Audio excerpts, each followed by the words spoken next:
Eto na. Maglinis tayo. Sige po, dyan lang po. Salamin ko po. Maglinis tayo, EGR. Ano? Ano?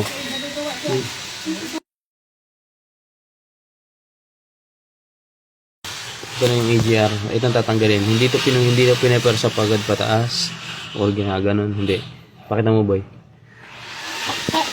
Kasi nabibiyak yan eh. Marami na kami na-experience dati nung nasa trabaho kami. Nasa biyak yan. Ganyan, flat screw dyan. Tapos magkasagad yung flat screw.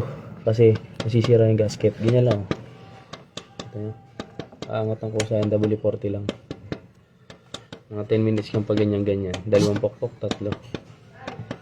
EGR to ng Tucson, Santa Fe, parehas to. Tanggal na? Isang. Diba? Tanggal na.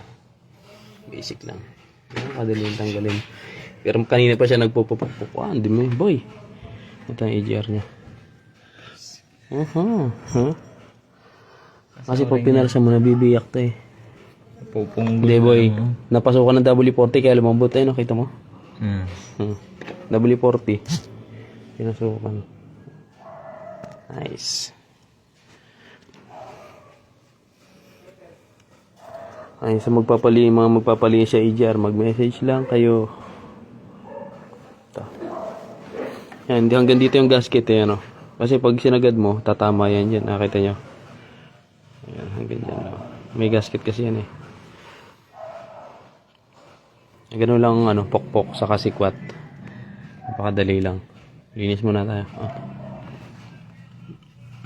Babad. Ang babad mo. Ayan, yung ano natin.